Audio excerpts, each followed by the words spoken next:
முதல் வாசகம். நாங்கள் பிற இனத்தாரிடம் செல்கிறோம். திருத்தூதர் பணிகள் நூலிலிருந்து வாசகம். அதிகாரம் 13 இறைவசனம் 14 மற்றும் 43 முதல் 52 முடிய. அந்நாள்களில் பவுலும் பர்னபாவும் பெருகையிலிருந்து புறப்பட்டுச் சென்று பிசிதியாவில் உள்ள அந்தியோக்கியாவை அடைந்தார்கள். ஓய்வு நாளன்று அவர்கள் தொழுகை கூடத்திற்கு சென்று அங்கு அமர்ந்திருந்தார்கள். தொழுகை கூடத்தில் இருந்தோர் கலைந்து சென்றபோது பல யூதர்களும் யூதம் தழுவி கடவுளை வழிபட்டவர்களும் பவுலையும் பர்னபாவையும் பின்தொடர்ந்தார்கள். இவ்விருவரும் அவர்களோடு பேசி கடவுளின் அருளில் நிலைத்திருக்கும்படி அவர்களை தூண்டினர். அடுத்து வந்த ஓய்வு நாளில் ஆண்டவரின் வார்த்தையை கேட்க ஏறக்குறைய நகரத்தார் அனைவரும் கூடி வந்தனர். மக்கள் திரளை கண்ட யூதர்கள் பொறாமையால் நிறைந்து பவுல் கூறியதை எதிர்த்து பேசி அவரை பழித்துரைத்தார்கள். பவுலும் பர்னபாவும் துணிவுடன், கடவுளின் வார்த்தையை உங்களுக்குத்தான் முதலில் அறிவிக்க வேண்டியிருந்தது.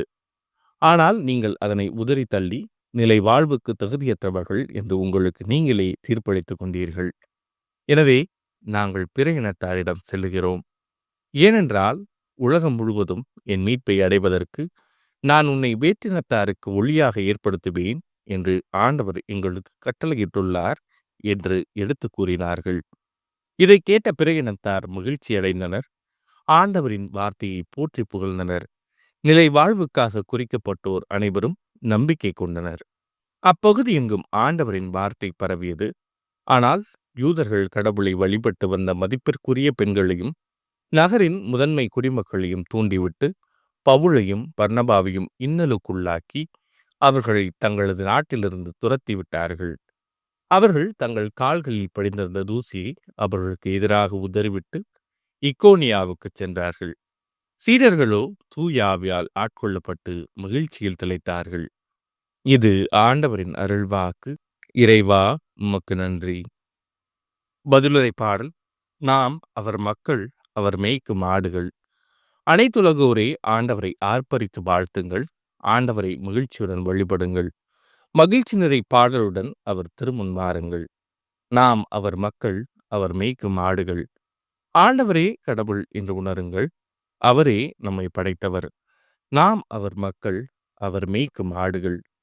நாம் அவர் மக்கள், அவர் மேய்க்கும் ஆடுகள். ஏனெனில் ஆண்டவர் நல்லவர், என்றும் உள்ளது அவர்தம் பேரன்பு. தலைமுறை தோறும் அவர் நம்பத்தக்கவர். நாம் அவர் மக்கள், அவர் மேய்க்கும் ஆடுகள். இரண்டாம் வாசகம். அரியணை நடுவில் இருக்கும் ஆட்டுக்குட்டி அவர்களை மேய்க்கும், வாழ்வழிக்கும் நீரூற்றுகளுக்கு வழி நடத்தி செல்லும். திருத்தூதர் யோவான் எழுதிய திருவழிபாட்டிலிருந்து வாசகம். அதிகாரம் 7 இறைவசனம் 9 மற்றும் 14 முதல் 17 முடிய. யோவான் நான் யாராலும் எண்ணிக்கையிட முடியாத பெரும் திரளான மக்களைக் கண்டே. அவர்கள் எல்லா நாட்டையும் குலத்தையும் மக்களினத்தையும் மொழியையும் சார்ந்தவர்கள். அரியணைக்கும் ஆட்டுக்குட்டிக்கும் முன்பாக நின்று கொண்டிருந்தார்கள். வெண்மையான தொங்கலாடை அணிந்தவர்களாய் கையில் குறுத்தோலைகளை பிடித்திருந்தார்கள். மூப்பர்கள் ஒருவர் என்னிடம் கூறியது, இவர்கள் கொடிய வேதனையிலிருந்து மீண்டவர்கள். தங்களின் தொங்கலாடைகளை ஆட்டுக்குட்டியின் இரத்தத்தில் துவைத்து வெண்மையாக்கி கொண்டவர்கள். இதனால்தான் கடவுளது அரியணை முன் நின்று கொண்டு அவரது கோவிலில் அல்லும் பகலும் அவரை வழிபட்டு வருகிறார்கள். அரியணையில் வீற்றிருப்பவர் அவர்களிடையே குடிகொண்டு அவர்களை பாதுகாப்பார். இனி அவர்களுக்கு பசியோ தாகமோ இரா, கதிரவனோ எவ்வகை வெப்பமோ அவர்களை தாக்கா. ஏனெனில் அரியணை நடுவில் இருக்கும் ஆட்டுக்குட்டி அவர்களை மேய்க்கும், வாழ்வழிக்கும் நீரூற்றுகளுக்கு நடத்தி செல்லும்.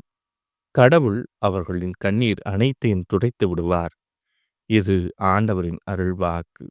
இறைவா உமக்கு நன்றி. நற்செய்தி வாசகம்.